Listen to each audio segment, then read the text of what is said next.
ప్రార్థించుకుందాం. మా ప్రియ ప్రభు, స్త్రీని మీ పోలికలో సృష్టించి మాతృత్వాన్ని దీవెనగా అనుగ్రహించి మాతృత్వాన్ని మీ రక్షణ ప్రణాళికలో భాగంగా ఎంచి మీరు మాకు ఇచ్చినటువంటి శ్రేష్టమైనటువంటి కృపను బట్టి వందనాలు. ఈ మాతృ దినోత్సవాన నీ యొక్క మందిరావరణంలో చేరి వచ్చినటువంటి మా అందరితో నీ వాక్య మన్నాతో మమ్మల్ని పోషించి నీ బండలోని జీవజలాన్ని మాకు త్రాగించి మమ్మల్ని బలపరచమని యేసు నామములో ప్రార్థిస్తున్నాను తండ్రి. Amen. You may be seated. మన ప్రభువును ప్రియరక్షకుడైనటువంటి క్రీస్తు యేసు వారి నామంలో మీ అందరికీ మాతృ దినోత్సవ శుభాకాంక్షలు తెలియజేస్తూ ఉన్నాను. ఇది మదర్స్ సండే మాత్రం కాకుండా missions Sunday. What a beautiful combination of motherhood and also missions. మాతృత్వము మరియు మిషన్స్ ఈ రెండు కలిపి ఈ రోజున సెలబ్రేట్ చేసుకుంటున్నటువంటి సందర్భంగా మదర్హుడ్ యాజ్ ఏ మిషన్, మాతృత్వము ఒక ధ్యేయము, మాతృత్వము ఒక మిషను అన్నటువంటి అంశంతో దేవుని వాక్యాన్ని మీ ముందుకు తీసుకొని రావటానికి పాస్టరల్ టీమ్, చర్చ్ నాయకత్వము, అదేవిధంగా ఎఫ్ఎంపీబీ మిషనరీ మరి మిషన్స్ నుంచి నాకు అనుగ్రహించినటువంటి యొక్క ఇన్విటేషన్ బట్టి దేవుని స్తుతిస్తూ ప్రభువుకి కృతజ్ఞురాలనై ఉన్నాను. మన కోసం దేవుని వాక్యంలో నుంచి 3 వాక్య భాగాలు చదవబడినవి. ఆ 3 వాక్య భాగాల్లో కూడా ఒక అంశం పదే పదే మనకి ద్యోతకమవుతూ ఉంది. అదేంటంటే గాడ్స్ గ్లోరీ, దేవుని మహిమ, దేవుని మహిమ, దేవుని మహిమ. యోహాను అంటాడు, మేము ఆయన మహిమను కన్నులారా చూసామంటారు. ఆయన మహిమను మేము కొండ మీద చూసామని చెప్పేసి పేతురు గారు సాక్ష్యం ఇస్తారు. మనకు చదవబడినటువంటి వాక్య భాగంలో నిర్గమకాండంలో ఒక స్త్రీని గురించి మనం చదివాము. ఆమె పేరు అక్కడ లేదు కానీ తర్వాత ఉంది. ఆమె పేరు యోకెబెదు. యోకెబెదు యాహ్వే అండ్ కవేద్ అనే 2 మాటల సంకలనము. యాహ్వే అంటే యెహోవా, కవేద్ అంటే హీబ్రూలో గ్లోరీ, యోకెబెద్ అంటే అర్థము యెహోవా యొక్క మహిమ. ఈ తల్లి పేరు యెహోవా యొక్క మహిమ. ఆమె తల్లిదండ్రులు బహుశా ఆమెకు ఆ పేరు పెట్టినప్పుడు దేవుని యొక్క మహిమ ఆమె జీవితంలో నుంచి కనబడాలని పెట్టుంటారేమో. దేవుని మహిమకు సాక్ష్యంగా ఆమె జీవితం ఉండాలని కోరుకున్నారేమో. ఏదేమైనా ఆ తల్లి ఇశ్రాయేలు సమాజంలో చాలా క్లిష్టమైనటువంటి పరిస్థితుల్లో, కష్టమైనటువంటి కాలాల్లో ఇశ్రాయేలు సమాజం అంతా భయంకరమైనటువంటి బానిసత్వంలో 436 సంవత్సరాలు, 430 సంవత్సరాల పైగా బానిసత్వంలో మ్రగ్గిపోతున్నటువంటి దినాల్లో ఒక మిషన్తో, ఒక ధ్యేయంతో బిడ్డల్ని కంది. కంటం మాత్రమే కాదు పెంచింది, పెంచడం మాత్రమే కాదు దానికోసం వారిని సిద్ధం చేసింది. ఆ యొక్క తల్లి జీవితాన్ని గురించి, ఆమె బిడ్డల గురించి ఈ మాతృ దినోత్సవ మరియు మిషన్స్ సండేలో మనం జ్ఞాపకం చేసుకోవటం శ్రేయస్కరం, ఆశీర్వాదకరం, మనకందరికీ ఎంతో ప్రోత్సాహకరము అని చెప్పేసి నేను భావిస్తూ ఉన్నాను. నిర్గమకాండము 2వ అధ్యాయము 1-2 వచనాలు. లేవి వంశస్థుడొకడు వెళ్ళి లేవి కుమార్తెను వివాహము చేసుకొను. ఆ స్త్రీ గర్భవతి అయి కుమారుని కని వాడు సుందరుడయ్యుండట చూచి 3 నెలలు వాడిని దాచును. వివాహాలు జరగటం మామూలే, వివాహం అయిపోయిన తర్వాత గర్భం ధరించడం కూడా మామూలే, తర్వాత బిడ్డలను కంటం కూడా మామూలే. కానీ ఇక్కడ వివాహం ఎవరికి జరిగింది, ఇక్కడ ఎవరికి బిడ్డ పుడతా ఉన్నాడు, ఆ పుట్టినటువంటి ఆ యొక్క కుమారునికి ఏమి జరిగింది, జరగబోతుంది అన్నది ఒక తల్లి కరెక్ట్గా అర్థం చేసుకుంది. మాతృత్వము దేవుని రక్షణ ప్రణాళికలో భాగము. చాలామంది మాతృత్వాన్ని ఒక బాధ్యతగాను, ఒక భారంగాను చూస్తూ ఉంటారు. కానీ బిబ్లికల్ నెరేటివ్లో మాతృత్వం ఒక భాగ్యము, మాతృత్వం ఒక రాజసత్వము, బానిసత్వము కాదు. అంతేకాదు మాతృత్వము దేవుని రక్షణ ప్రణాళికలో ఒక భాగం. నేను బైబిల్లో మాతృత్వము ఎక్కడ మొట్టమొదటిగా ప్రస్తావించబడింది అని ఆలోచించినప్పుడు ఆదికాండం 3వ అధ్యాయంలో నీవు వేదనతో పిల్లలను కంటావు అని ఉంది కదా, అదేమో అనుకున్నాను. కాదు, అంతకంటే ముందుగానే మాతృత్వాన్ని గురించినటువంటి ప్రస్తావన బైబిల్లో ఉంది. అది ఎక్కడ అంటే ఆదికాండం 1వ అధ్యాయంలో. మీరు ఫలించి అభివృద్ధి చెంది భూమిని నిండించి దానిని లోపరుచుకొనుడి అన్నప్పుడు ఫలించి అభివృద్ధి చెంది అనే దానిలో మాతృత్వ దీవెన ఉంది. ఆదికాండం 1వ అధ్యాయంలోనే మాతృత్వం ఉంది. అక్కడ కూడా ఒక మిషన్ ఉంది. మాతృత్వంతో పాటు మిషన్ ఏంటంటే ఫలించి అభివృద్ధి చెంది భూమిని నిండించి దానిని లోపరుచుకోండి. ఆ తర్వాత అనుకున్నాను, లేదు ఆదికాండం 1వ అధ్యాయం కాదు, ఆదికాండం 1వ అధ్యాయం 1వ వచనానికి ముందుగానే మాతృత్వాన్ని గురించినటువంటి వివరణ దేవుని నిత్యమైనటువంటి నిబంధనలో ఉంది అని అర్థం చేసుకున్నాను. అది ఎప్పుడు అర్థమైందంటే బైబిల్లోని చివరి పుస్తకమైనటువంటి ప్రకటన గ్రంథం 13వ అధ్యాయం 7వ వచనాన్ని చదివినప్పుడు, జగదుత్పత్తికి ముందుగానే వధింపబడిన దేవుని గొర్రెపిల్ల, జగదుత్పత్తికి ముందుగానే వధించబడిన దేవుని గొర్రెపిల్ల, జగదుత్పత్తికి ముందుగానే వధించబడిన దేవుని గొర్రెపిల్ల కాలము పరిపూర్ణమైనప్పుడు లోకపాపం మోసుకొని పోయే దేవుని గొర్రెపిల్లగా భూమి మీద ప్రవేశించాలి అంటే ఆయన శరీర ధారణ సాధ్యమయ్యేది ఎప్పుడు అంటే మాతృత్వం ఉంటేనే సాధ్యమవుతుంది. అందుకోసమనే ఏముందంటే ఆ మాతృత్వం అనేది జగదుత్పత్తికి ముందుగానే దేవుని ద్వారా ప్రణాళిక చేయబడింది. అందుకోసమనే మాతృత్వాన్ని గురించి నేను చెప్పే ఓపెనింగ్ స్టేట్మెంట్స్ ఏంటంటే, మాతృత్వము దేవుని ద్వారా సంకల్పించబడింది, దేవుని ద్వారా ప్రమాణము చేయబడింది, దేవుని ద్వారా ఎంపిక చేయబడింది, దేవుని ద్వారా ఏర్పాటు చేయబడింది, దేవుని ద్వారా నిర్ణయించబడింది, దేవుని ద్వారా ఆశీర్వదించబడింది, అంతేకాకుండా దేవుని చేతుల మీదుగా అనుగ్రహించబడింది.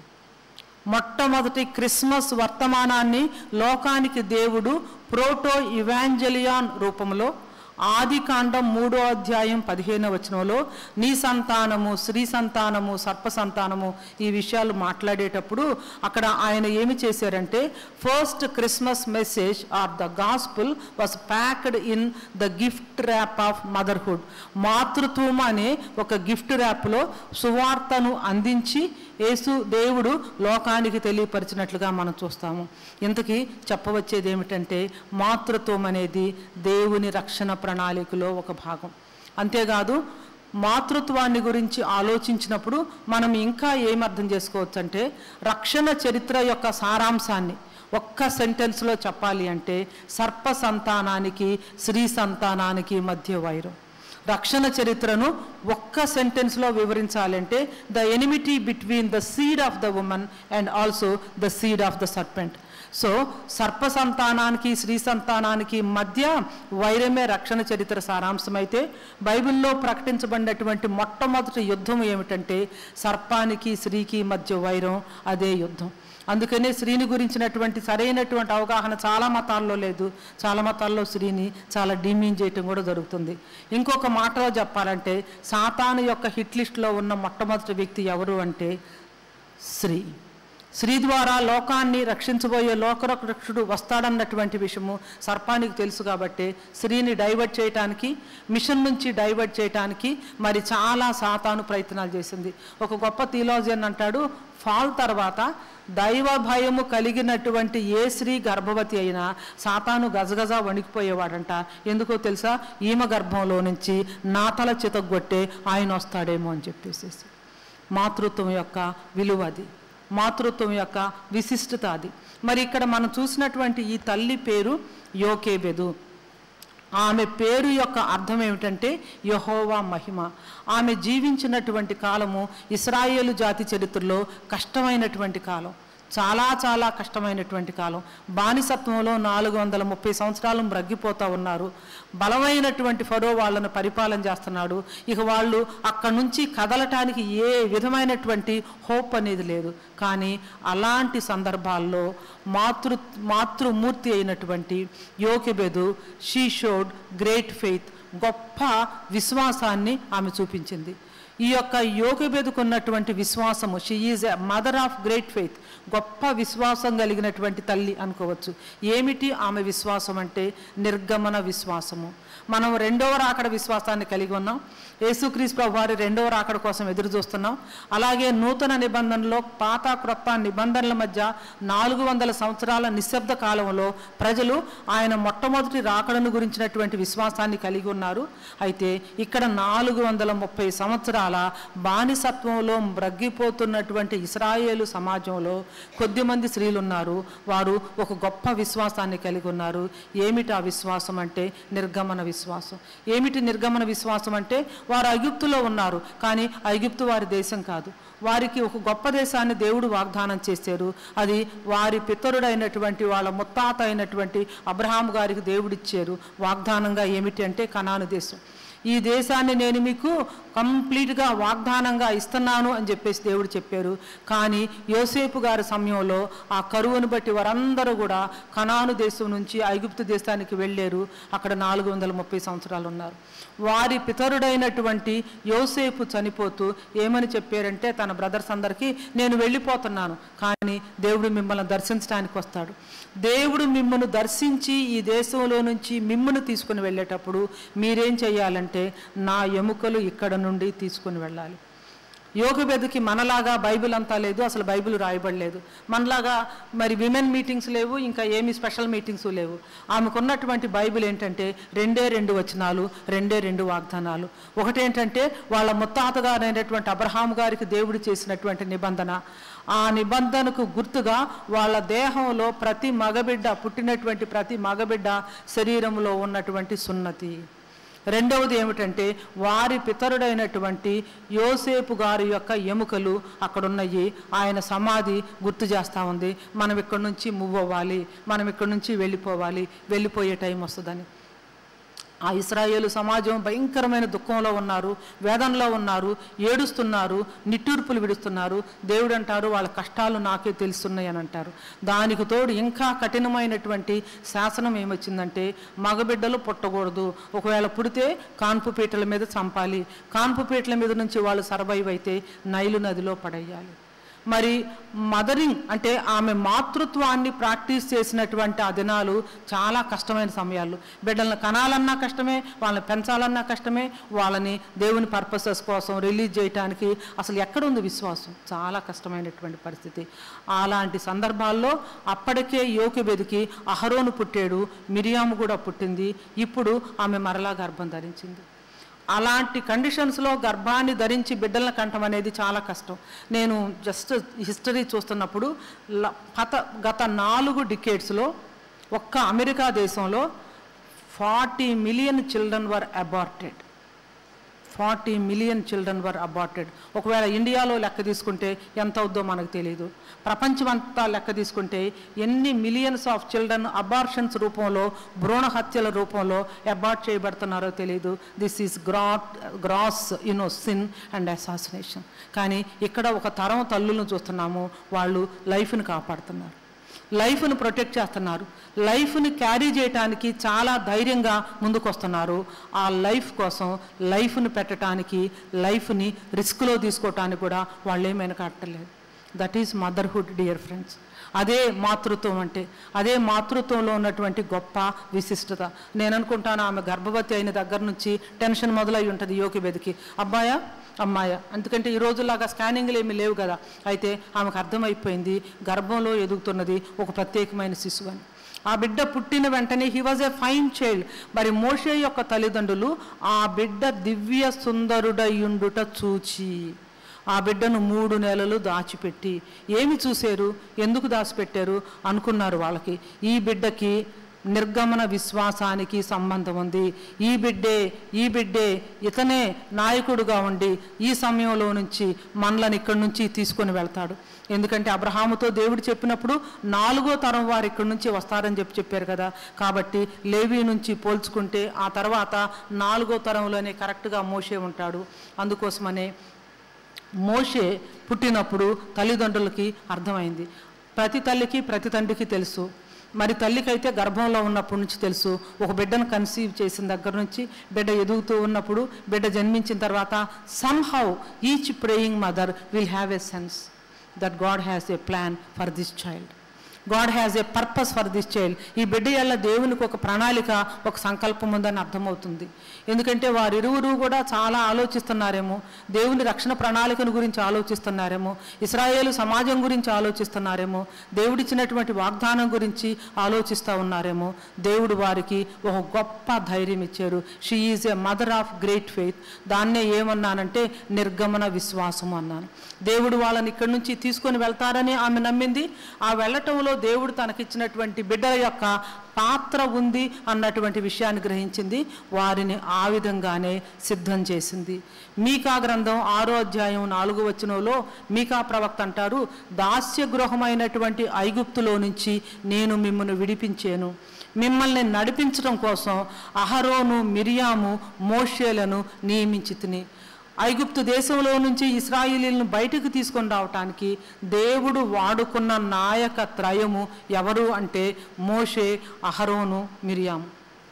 ముగ్గురిని మిషన్ ఎగ్జోడస్లో ఇన్వాల్వ్ చేసిందండి. ముగ్గురిని మిషన్ ఎగ్జోడస్లో ఇన్వాల్వ్ చేసింది. ఒక విధంగా చెప్పాలంటే ముగ్గురు మిషనరీ కిడ్స్ని ఆమె రేస్ చేసింది. వాళ్ళకు చెప్పుంటుంది. మరి మిరియాము నోటి నుంచి వచ్చినటువంటి మాటలు చూస్తే ఒక తల్లి ప్రోగ్రాం చేయకపోతే అలాంటి మాటలు రావనిపిస్తుంది అన్నమాట. ఆమె ధైర్యంతో మరి బిడ్డను 3 నెలలు దాచిపెట్టి ఆ తర్వాత ఇక దాచిపెట్టలేను అనుకున్నప్పుడు ఏం చేసిందంటే జమ్ము పెట్టి తీసుకుంది. చాలా ధైర్యంతో కూడుకున్నటువంటి పని అది. అంటే ఆ జమ్ము పెట్టిని ఎంత స్కిల్ఫుల్గా తయారు చేస్తుందో తెలియదు. అది నీటిలో తేలాలి, మళ్ళీ కొడుకు మునిగిపోకూడదు, బిడ్డ సేఫ్గా ఉండాలి. లోపల తాడుతోనూ పిచ్చితోనూ ఆమె కోటింగ్ వేసింది. మోషేను దానిలో పెట్టింది. కుమార్తెను అక్కడ కావలిగత్తిగా పెట్టింది. ఏమి మాట్లాడాలో, ఎప్పుడు మాట్లాడాలో, ఎవరితో మాట్లాడాలో, ఎక్కడ మాట్లాడాలో, ఎలా అప్రోచ్ అవ్వాలో చక్కగా మైండ్కి ప్రోగ్రామింగ్ చేసింది. ఆమె ఎక్కడో దాక్కొని ఉంది. I don't know what parents actually talk to children in the homes. ఈ రోజున పేరెంట్స్ పిల్లలతో ఏం మాట్లాడతారో నాకు తెలీదు. ఎప్పుడైనా దేవుని రాకడ గురించినటువంటి డిస్కషన్స్ కానీ, మిషన్స్ను గురించినటువంటి సంభాషణలు కానీ, మరి ఇంకా నశించిపోతున్నటువంటి ప్రజల గురించినటువంటి ఆలోచన కానీ మీ యొక్క డైనింగ్ టేబుల్ దగ్గర, మీ ఫ్యామిలీ ప్రేయర్స్లోనో, మీ కాన్వర్జేషన్స్లోనో ఎప్పుడైనా ఇస్తామో లేదో మనకు తెలియదు. కానీ బట్ ఈ ఫ్యామిలీ అంతా ఒకే మిషన్తో పనిచేస్తూ ఉన్నారు. కరెక్ట్గా టైం రానే వచ్చింది, అక్కడ పెట్టింది. వెంటనే మిరియాం వెళ్ళి ధైర్యంగా రాణిని అప్రోచ్ అయ్యి, నీకోసం పాలిచ్చి పెంచడానికి నేను వెళ్ళి ఒక హెబ్రీ స్త్రీని తీసుకొని వస్తాను. ఏం మాట అంటే అసలు అది ఎంత ధైర్యం కలిగినటువంటి మాట. ఆఫ్టర్ ఆల్ ఈ అమ్మాయికి 10 years తిప్పి లేవు. ఒకవేళ రాణి కనుక అసలు నువ్వెవరివి, ఎందుకు ఇక్కడ ఉన్నావు, ఎందుకు ఇక్కడ తచ్చాడుతున్నావు, ఈ పిల్లోడేమన్నా నీ తమ్ముడా, మీ అమ్మ ఎక్కడుంది చెప్పు అని చెప్పేస్తే అయిపోయింది. మిరియాం లైఫ్ అయిపోయింది, యోకెబెదు లైఫ్ అయిపోయింది, ఫ్యామిలీ మొత్తం కూడా డేంజర్లో పడుతుంది. But I want to tell you, she is a girl of extraordinary courage and confidence because upbringing of the mother. తల్లి యొక్క పెంపకం వల్ల మిరియాము కూడా చాలా చక్కగా చిన్న వయసులోనే ఆ మిషనరీ మోడ్లోనికి వచ్చింది. దానిలోనికి కరెక్ట్గా సెట్ అయిపోయింది. అర్థమై ఉంటుంది, చెప్పు ఉంటుంది, ఇదిగో మనకి తమ్ముడు పుట్టాడు కదా, ఈ దేశంలో నుంచి మనం వెళ్ళాలి కదా, ఇక్కడ నుంచి వెళ్ళటం కోసం దేవుడు ఈ బిడ్డను వాడుకుంటాడు. I do not know what mother said. So మోషేని రక్షించటంలో ఇక్కడ ఈ అధ్యాయంలో ఉన్నటువంటి స్త్రీలందరూ కూడా పాత్ర పోషించారు. నిజానికి అక్కడ బయలాజికల్ మదర్ యోకెబెదు ఉంది, ఆ తర్వాత మిగిలినటువంటి ఆ యొక్క హిబ్రీ స్త్రీలు ఉన్నారు. మిగిలిన వాళ్ళంతా బయలాజికల్గా మదర్స్ కాదు. మిరియాం అయితే యంగ్స్టరు, ఆ తర్వాత ఫరో కుమార్తె అయితేనేమో ఆమె కూడా యంగ్స్టర్ అనుకుంటున్నాను, అంటే యుక్త వయసు వచ్చినటువంటి ఆమె, వివాహం అయిందో లేదో మనకు తెలియదు. హెబ్రీ మంత్రసానులకు కూడా తర్వాత దేవుడు కుటుంబాలు ఇచ్చారనుంది. Most of them are not biological mothers, కానీ they played the role of a mother. They had the heart of a mother. ఒక తల్లి హృదయం వారికి ఉంది, ఒక తల్లి బాధ్యత వారు స్వీకరించారు. అందుకని ఒక గొప్ప నాయకుడైనటువంటి మోషే జీవితంలో వీరందరి పాత్ర ఉంది. ఈ రోజున సంఘాల్లో నాయకత్వ సమస్య ఎందుకు ఎక్కువ అవుతుంది? నాణ్యత కలిగినటువంటి నాయకులు ఎందుకు తయారవటలేదు? ఎందుకు అంటే ఎక్కడో అమ్మలు స్లో డౌన్ అయిపోయారు, ఎక్కడో అమ్మలు వాళ్ళ బాధ్యతను విస్మరించారు, ఎక్కడో అమ్మలు వారు చేయాల్సింది చేయటం లేదు. ఇక్కడ ఉన్నటువంటి మరి అమ్మల గురించి నేను ఆలోచిస్తూ ఉన్నప్పుడు 5 తరాల అమ్మల్ని నేను ప్రజెంట్ కల్చర్లో చూస్తున్నాను. 5 తరాల అమ్మల్ని నేను చూస్తూ ఉన్నాను. మదర్హుడ్ మీద, జనరేషన్స్ మీద, గ్లోబల్ జనరేషన్స్ మీద చాలా రీసెర్చ్ చేసిన తర్వాత ఈ విషయాలు మీ ముందుకు తీసుకొస్తున్నాను. 70 దాటినటువంటి తల్లుల తరాన్ని నేను సైలెంట్ జనరేషన్ అంటున్నాను. ఎందుకంటే వాళ్ళు సైలెంట్ అయిపోయారు. ఎందుకు సైలెంట్ అయిపోయారంటే మా లైఫ్ అంతా అయిపోయింది, మేము చేయాల్సిందంతా చేసేసాము, ఇంక ఇప్పుడు మేము మాట్లాడినా కూడా ఎవరు మా మాట వింటారులేండి అని చెప్పేసేసి వాళ్ళు చెయ్యెత్తేసి ఉన్నారు, చేతులు ఎత్తేసి ఉన్నారు. They are not talking much. అందుకనే నేను సైలెంట్ జనరేషన్ ఆఫ్ మదర్స్ అన్నాను. తర్వాత మదర్స్ని బేబీ బూమర్స్ అని అంటారు, 60 అబవ్ ఉన్నటువంటి వాళ్ళు. ఎవరు బేబీ బూమర్స్ అంటే అమెరికా దేశంలో వార్ తర్వాత చాలామంది ఎక్కువ బిడ్డలు పుట్టారు. ఆ జనరేషన్ని బేబీ బూమర్ జనరేషన్ అన్నారు. ఇది గ్లోబల్ జనరేషన్ కాబట్టి బేబీ బూమర్ అంటే ఆ తరంలో చాలా ఎక్కువ మంది హెల్దీ బేబీస్ పుట్టారు, పాపులేషన్ కూడా చాలా ఎక్కువైందని. వారు ఎవరంటే 60 దాటినటువంటి వాళ్ళు. వాళ్ళ బాధ్యతలు చక్కగా నెరవేర్చుకున్నారు. వీరంతా అమ్మమ్మలో నానమ్మలో మా బాధ్యత అయిపోయింది, మా పిల్లల పెళ్ళిళ్ళు అయిపోయినాయి, ఉద్యోగాలు అయిపోయినాయి, హ్యాపీగా సెటిల్ అయిపోయి మరి సోఫాల్లో కూర్చొని టీవీ ఛానల్స్ చూస్తున్నారో, వాట్సాప్ మెసేజెస్ చూస్తున్నారో తెలియదు, కానీ they are just relaxing. Another generation of mothers. తర్వాత 50 అబవ్ ఉన్నటువంటి తల్లుల్ని నేను జనరేషన్ ఎక్స్ అని అన్నాను. అది రీసెర్చ్ చెప్తున్నది, జనరేషన్ ఎక్స్. వాళ్ళ యొక్క కెరియర్లో పీక్ టైంకి వాళ్ళు వచ్చినటువంటి వాళ్ళు ఇక కొద్ది సంవత్సరాలు 5 లేదా 6 సంవత్సరాల్లో వాళ్ళు రిటైర్డ్ అవుతారు. కాబట్టి వాళ్ళ పిల్లలు పెళ్లి వయసుకు వచ్చారు కాబట్టి ఇక వాళ్ళ కాన్సన్ట్రేషన్ అంతా వాళ్ళ పిల్లలకి పెళ్ళిళ్ళు, వాళ్ళ ఉద్యోగాలు, సెటిల్మెంటు, వాళ్ళ రిటైర్మెంట్ బెనిఫిట్స్, దీంతో చాలా బిజీగా ఉన్నారు. ఆ తర్వాత జనరేషన్ వచ్చింది స్మార్టెస్ట్ జనరేషన్. ఎవరంటే వాళ్ళు మిల్లేనియల్ మదర్స్. మిల్లేనియల్ మదర్స్ అని ఎందుకన్నానంటే వాళ్ళు చదువుకునే టైం కల్లా టెక్నాలజీ పెద్ద ఎక్స్ప్లోషన్ వచ్చేసింది. రావటమే వాళ్ళకి 5 ఫిగర్ శాలరీసు, క్రెడిట్ కార్డు, ఆ తర్వాత కారు, ఆ తర్వాత ఇంకా what not vacation, everything. Because this is the most powerful generation of moms, working moms. బయట కార్పొరేట్ కంపెనీస్లో కానీ బయట కానీ వర్క్ చేస్తున్నటువంటి వాళ్ళు ఈ యొక్క మిల్లేనియల్ జనరేషన్స్లో, మిల్లేనియల్ మదర్స్లో ఉన్నటువంటి ఫస్ట్ పార్ట్ అంటే Y1 అంటున్నాం మనం. They are very career oriented. అంటే చాలా బాగా వాళ్ళ కెరియర్లో ఎదగాలి, ఆ విధమైనటువంటి ఆ కాంపిటీషన్లో తట్టుకోవాలి, వాళ్ళను వాళ్ళు ప్రూవ్ చేసుకోవాలి అన్నటువంటి జనరేషన్. ఈ మిల్లేనియల్లోనే నెక్స్ట్ జనరేషను 30స్లో ఉన్నటువంటి వాళ్ళు ఉన్నారు. జస్ట్ కెరియర్కి ఎంటర్ అయ్యారు. ఇక ఆ కెరియర్ కోసం మాకు పెళ్ళి కూడా అవసరం లేదు, మాకు పిల్లలు కూడా అవసరం లేదు.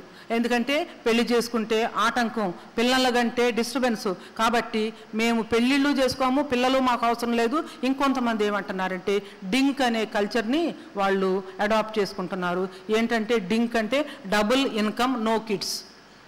డబుల్ ఇన్కమ్ నో కిడ్స్ అంటే మరి కిడ్స్ మరి లేకపోతే ఎట్లంటే పెట్స్ ఉన్నాయిగా, మేము పెట్స్ని అడాప్ట్ చేసుకుంటాము, మా స్ట్రెస్ అంతా కూడా పెట్స్తో మేము తీర్చుకోవచ్చు అని చెప్పేసి. And this is the kind of situation that we find ourselves in these days.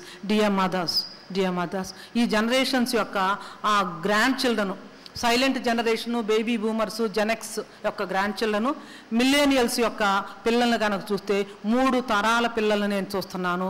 ఒకటి జెన్జీ అంటే జనరేషన్ జెడ్ అని అంటున్నాం. Most intelligent generation. ఎంత ఇంటెలిజెంట్ అంటే ఈ జనరేషను వాళ్ళు పుట్టడంతోనే వైఫై వచ్చింది, వైఫైతో కనెక్ట్ అయ్యారు, ఇంటర్నెట్ మీద పెరిగారు. గూగుల్ జనరేషను, తర్వాత వైఫై, అంతేకాదు స్విగ్గీలు, జొమాటోలు వాళ్ళ కిచెను, తర్వాత ఊబరు, ఓలాలు వాళ్ళ వెహికల్స్, ఆ తర్వాత ఇంకా వాళ్ళ యొక్క అడ్రస్ ఎక్కడ ఉంటుంది అంటే Instagram, Facebook, YouTube channels. This is the smartest generation. తల్లులు చెప్పే మాట వినరు, తల్లులు ఏం మాట్లాడుతుందో వాళ్ళకి అర్థం కాదు, పిల్లలు ఏం చెప్తున్నారో తల్లులు గ్రహించలేకపోతున్నారు. తల్లులు చాలా సతమతం అవుతున్నారు. వీళ్ళ గ్రాండ్ పేరెంట్స్, అమ్మమ్మలు, నానమ్మలు ఏమంటున్నారంటే అస్సలు వీళ్ళకి పిల్లల్ని పెంచడమే తెలియట్లేదు. మేము చాలా బాగా పెంచాం మా పిల్లల్ని, అసలు వీళ్ళేంటి ఇలా పెంచుతున్నారు, పిల్లలు అస్సలు మాట వింటలేదని అమ్మమ్మలు, నానమ్మలు నెగిటివ్గా చూస్తున్నారే తప్ప అసలు ఈ తల్లులు పడే కష్టాలు వాళ్ళకి తెలియదు. ఇంతవరకు జనరేషన్ జీని మనం అర్థం చేసుకోలేదు. కరోనాకు ముందు ఇంకొక జనరేషన్ వచ్చేసింది, ఆల్ఫా జనరేషన్, చిచ్చర పిడుగులు.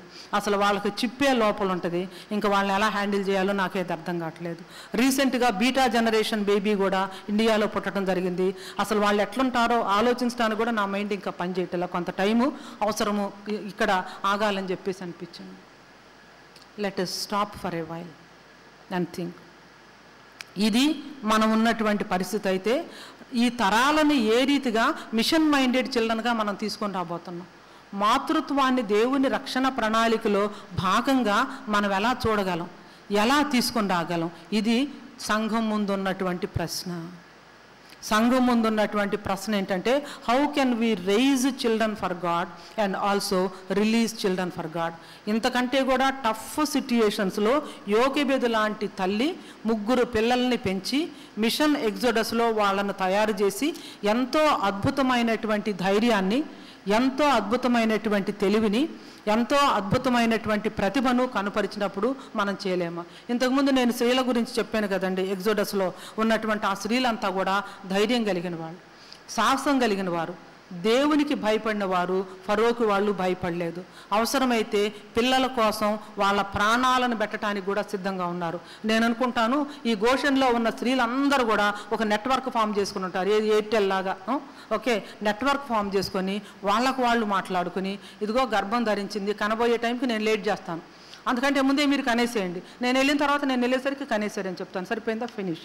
So I do not know how they worked. ఎలా వాళ్ళు వర్క్ చేశారో తెలియదు, కలిసి పనిచేస్తూ ఉన్నారు. వాళ్ళ ముందు నైలు నెట్వర్క్ డౌన్ అయిపోయింది, ఐగుప్తు నెట్వర్క్ డౌన్ అయిపోయింది. వెంటనే రాజు దగ్గరికి వర్తమానం వెళ్ళింది. హెబ్రీ మంత్రసానుల్ని పిలిపిస్తారు.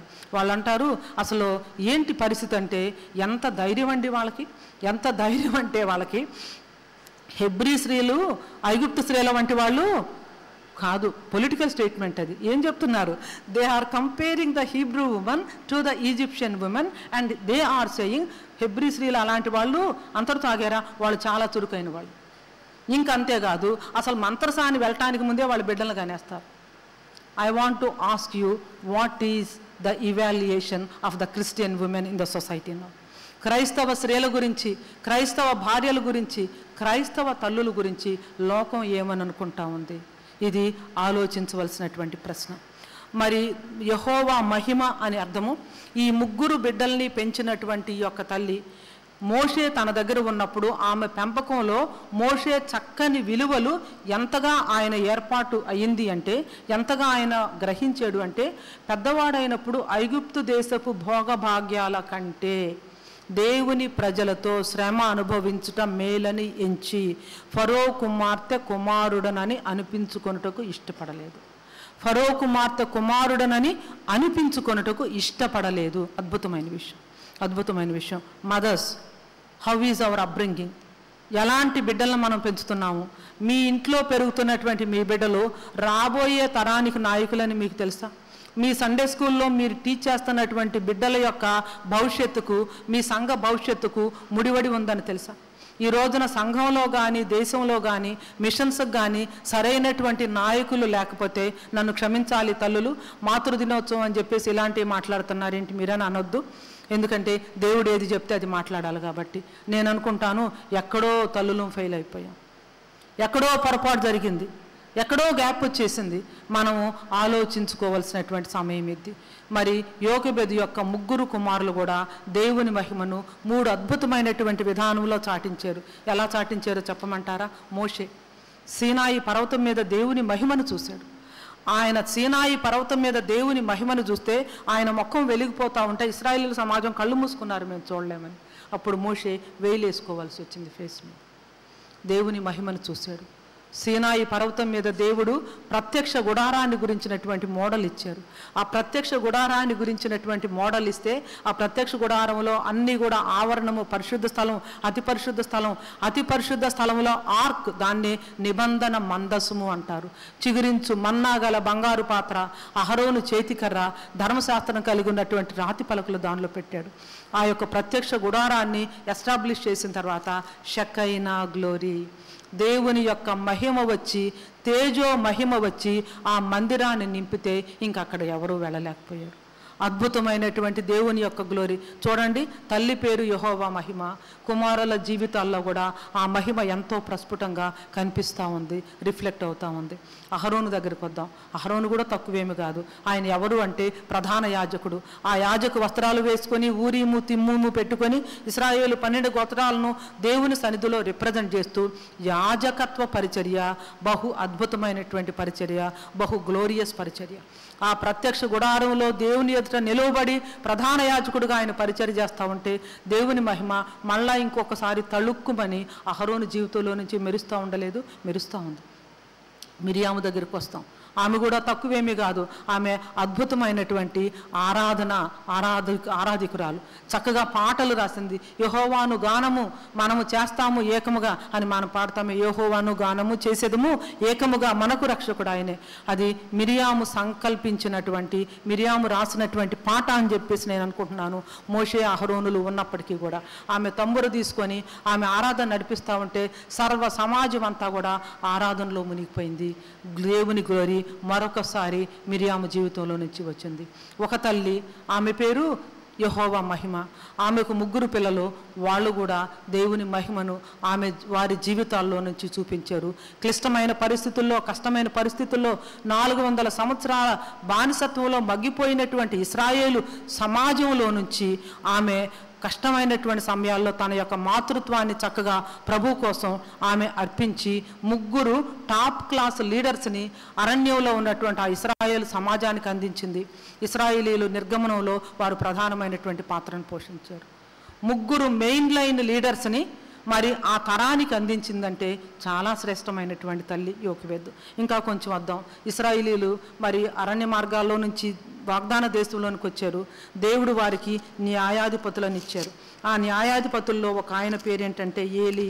ఆయన న్యాయాధిపతిగా ఉన్నాడు. మరి 1వ సమూయేలు గ్రంథాన్ని మనం చూస్తాము.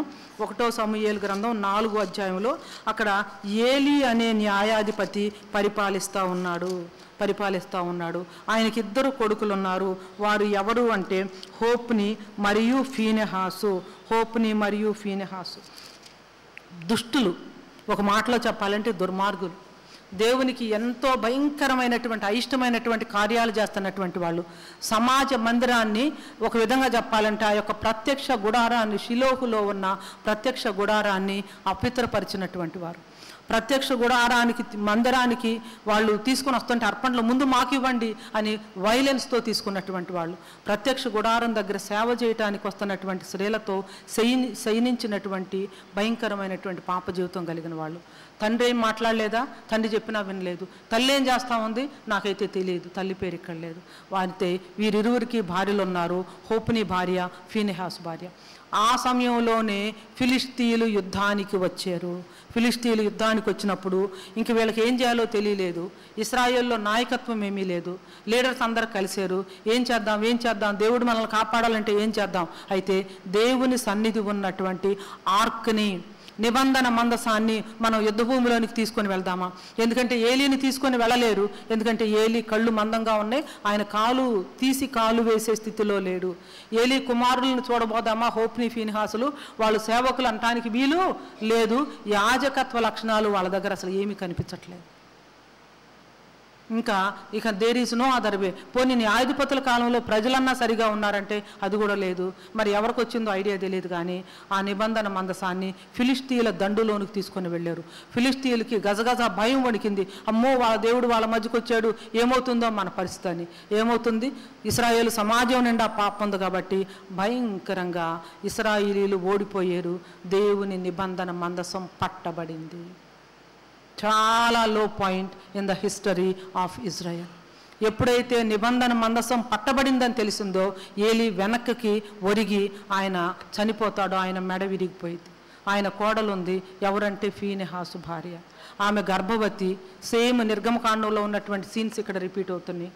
ఏ వార్త అయితే ఏలీ చనిపోయేటట్లు చేసిందో అదే వార్త ఈమెకు పురిటి నొప్పులు కలిగించి ఒక బిడ్డ పుట్టాడు. ఆ తర్వాత ఈమె కూడా చనిపోయింది. 2 మరణాల మధ్య మరి ఇంటర్స్పర్స్ అయినటువంటి ఒక బర్త్.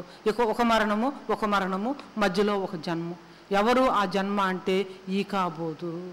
కవేద్ అంటే గ్లోరీ అని నేను చెప్పాను కదండి. కవేద్ అంటే మహిమ అని చెప్పాను కదా. ఇక్కడ ఈ బిడ్డకు పేరు తల్లి పెడుతుంది. ఏమని పెడుతుందంటే ఈకాబోదు అంటుంది. ఈకాబోదు అంటే అర్థం తెలుసా అండి? మహిమ వెళ్ళిపోయింది. Glory departed. మహిమ వెళ్ళిపోయింది. ఇశ్రాయేలుల నుంచి దేవుని యొక్క తేజస్సు, దేవుని యొక్క మహిమ, దేవుని యొక్క ప్రభావం వెళ్ళిపోయింది. ఆ కొడుకు పేరు అదే. ఇప్పుడు నా ప్రశ్న, యోకెబెదు యొక్క కుమార్తెలమా దేవుని యొక్క గ్లోరీని మనం రిప్రజెంట్ చేయటానికి, లేకపోతే మరి ఈకాబోదు తల్లులమా? ఈ రోజున చాలామంది తల్లులు వాళ్ళ పిల్లల్ని పెంచే విధానం చూస్తుంటే వాళ్ళు ఈకాబోదు తల్లులా లేకపోతే యోకెబెదు యొక్క కుమార్తెలా అన్నటువంటి సందేహం కలుగుతూ ఉంది. నేను టైటిల్కి మదర్హుడ్ యాజ్ ఎ మిషన్ అనిచ్చి కింద ఏమని రాశానంటే యోకెబెదులు ఈకాబోదులు అని పెట్టా. అది కాదని కొట్టేసేసి మనం మరలా ఏం పెట్టానంటే యోకెబెదు కుమార్తెలమా ఈకాబోదు తల్లులమా అని పెట్టాను. మళ్ళీ చాలా కన్ఫ్యూజింగ్గా ఉంటుందిలే అని ఆ రెండూ తీసేసి బట్టిదే నేను పంపించాను అన్నమాట. Church, I want you to think about this. My dear sisters and mothers, I want you to think about this. మనము యోకెబెదు యొక్క కుమార్తెలమా? యోకెబెదు కుమార్తెలమైతే మన బిడ్డలను దేవుని మహిమ కోసం పెంచుతాము, దేవుని యొక్క మిషన్ కోసం పెంచుతాము. మన మాతృత్వాన్ని దేవుని రక్షణ ప్రణాళికలో ఒక భాగంగా మనము తీసుకుంటాము. దేవుని కోసం బిడ్డల్ని పెంచుతాము, దేవుని కోసం బిడ్డల్ని రిలీజ్ చేస్తాము. 5 generations ఆఫ్ మదర్స్ గురించి ప్రజెంట్ రీసెర్చ్ని బేస్ చేసుకొని ఇచ్చినటువంటి స్టాటిస్టిక్స్ని బట్టి నేను మీతో పంచుకున్నాను. What kind of mothers are we? What kind of children are we raising?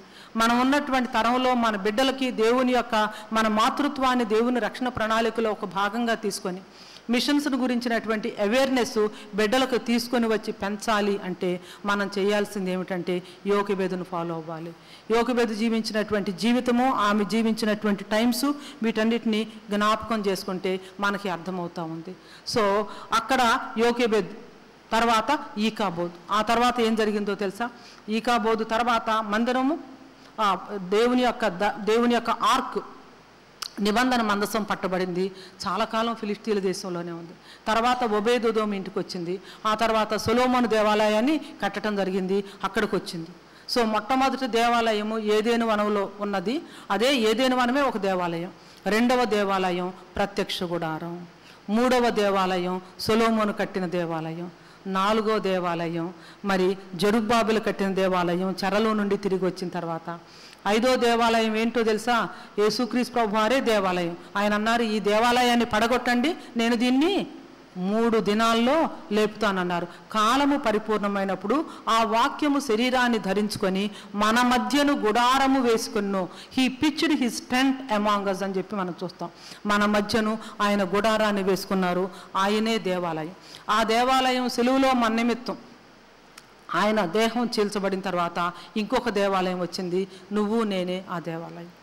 ఈ సంఘమే BHEL యునైటెడ్ చర్చ్ దేవాలయం. ఆయన శరీరం, ఆయన సంఘం. And we're his temple, we're his temple. Now I'm asking, where is the glory of the Lord? సంఘాల్లో దేవుని మహిమ ఎక్కడుంది? ఈ చర్చ్ గురించి నేను మాట్లాడటలేదు, universal church of the Lord గురించి మాట్లాడుతున్నాను. ప్రపంచమంతటా ఉన్నటువంటి సంఘాన్ని గురించి నేను మాట్లాడుతున్నాను. దేవుని మహిమ ఎక్కడ ఉంది? యెహెజ్కేలు గ్రంథంలో మనం చూస్తాము, గ్లోరీ డిపార్ట్ అయిపోయింది ఇశ్రాయేల్ నుంచి. ఆ గ్లోరీ కోసం ఎదురు చూస్తున్నాం మనం. సో అయితే సంఘం వచ్చింది, దేవుని యొక్క మహిమను, దేవుని యొక్క నానా విధములైనటువంటి జ్ఞానం, వీటన్నిటినీ ఆయన తెలియపరచడం కోసం అనాది కాల సంకల్పంలోనే జగదుత్పత్తికి ముందుగానే నిన్ను నన్ను మనలందరినీ ఏర్పాటు చేసుకున్నారు. And we are the temple. Now where is the glory of the lord? Where is the glory of the Lord? So I want to request all the dear sisters here, let us take our motherhood as a serious business. మన మాతృత్వము ఏదో part time job కాదండి. It is a full time job. It is a mission and it is a call. దేవుని రక్షణ ప్రణాళికలో మన వివాహం కానీ, కుటుంబం కానీ, మన యొక్క మాతృత్వం కానీ, మనం బిడ్డలను కంటం కానీ, బిడ్డలను పెంచడం కానీ, వాళ్ళని దేవుని పర్పసెస్ కోసం రిలీజ్ చేయటం కానీ భాగమే. నేను అంటాను, ఈ దేశానికి కానీ, ఈ రాష్ట్రానికి కానీ, ఈ సంఘానికి కానీ, ఈ సమాజానికి కానీ భవిష్యత్తు ఎక్కడుంది అంటే అది క్రైస్తవ కుటుంబాల్లో రూపుదిద్దుకుంటుంది. భారతదేశానికి స్వాతంత్రం వచ్చినప్పుడు నెహ్రూ గారు అన్నారు, the future of the nation is being shaped in the class rooms అన్నారు. ఈ రోజున క్లాస్ రూమ్స్ చూస్తే అక్కడ ఉన్నటువంటి విషయాలన్నీ చూసినప్పుడు ఐ వెరీ మచ్ డౌట్. ఒకవేళ ఎంత బాగా చదువుకున్నా అంత ఎక్కువ మోసం చేయడానికి ప్రజలు తయారవుతున్నారు. If at all there is a future for this nation, if at all there is a future for the church, if at all there is a future for the society, అది ఎక్కడ రూపుదిద్దుకుంటుంది అంటే క్రైస్తవ కుటుంబంలో. కాబట్టి అమ్మమ్మలు, నానమ్మలు, you have to rise to the occasion. దేవుడు మీకు ఇచ్చినటువంటి బిడ్డల్ని, మీకు ఇచ్చినటువంటి గ్రాండ్ చిల్డ్రన్ని, తిమోతిని పెంచడానికి ఒక్క తల్లి అయినటువంటి యూనికే వల్ల అవ్వలేదు. లోయి హెల్ప్ కావాల్సి వచ్చింది. Young mothers, I want to tell you, take the help of your in-laws. మీ అత్తగారులు, మీ అమ్మలు, వాళ్ళ హెల్ప్ తీసుకోండి. తర్వాత ఓల్డర్ మదర్స్, మీ పిల్లలు మీ సహాయం లేకుండా మీ బిడ్డలను పెంచలేరు. They need your help. ఒక ప్రావెర్బ్ ఉంది, ఒక బిడ్డను పెంచాలంటే హోల్ గ్రామం అంతా పనిచేయాలంట. It takes a whole village to raise a child. మన పిల్లల్ని సమాజానికి దూరం చేస్తున్నాం, బంధువులకు దూరం చేస్తున్నాం, లార్జర్ ఫ్యామిలీస్కు దూరం చేస్తున్నాం, వాళ్ళని సెల్ ఫోన్స్, ట్యాబ్స్తో వాళ్ళ లోకంలో వాళ్ళని ఉంచుతున్నాం. అందుకని ఆటిజం, అన్ని రకాలైనటువంటి సమస్యలు. అందుకోసమనే పిల్లలకు అసలు బిగ్గర్ కాంటెక్స్ట్ లేదు, మిషన్స్ గురించినటువంటి అవగాహన ఇంకా అంతకంటే లేదు. We need community, we need families coming together, and we need to give and impart the bigger vision for the people.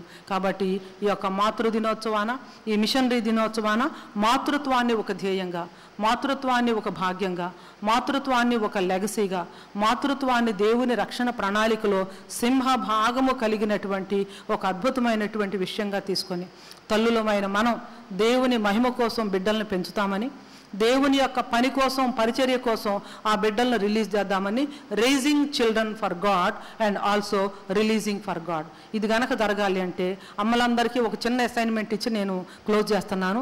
ఏంటంటే you should have a mission statement. ఒక చర్చికి మిషన్ స్టేట్మెంట్ ఉంటుంది, ఒక ఆర్గనైజేషన్కి మిషన్ స్టేట్మెంట్ ఉంటుంది, ఒక కంపెనీకి mission statement ఉంటుంది. మరి మాతృత్వానికి ఉండొద్దా? ఉండాలి తప్పకుండా. కాబట్టి ఇంటికి వెళ్ళి టైం తీసుకొని what is my mission statement, what is my mission statement about my grand children, about my children అని ఆలోచించి దానిని దేవుని సన్నిధిలో రాసి మిషన్కి మాతృత్వానికి ఉన్నటువంటి సంబంధాన్ని అర్థం చేసుకొని తెలుసుకొని మీ యొక్క మాతృత్వం ద్వారా దేవుని యొక్క ప్రణాళిక ఈ లోకంలో అడ్వాన్స్ అవటానికి దేవుడు మనలందరినీ తన హృదయానుసారమైనటువంటి తల్లులుగా తయారు చేయాలని కోరుకుంటూ ప్రార్థన చేస్తూ మిమ్మల్ని అందరినీ ఆశీర్వదిస్తూ మరొకసారి మాతృ దినోత్సవ శుభాకాంక్షలు తెలియజేస్తూ ముగిస్తూ ఉన్నాను. God bless you all.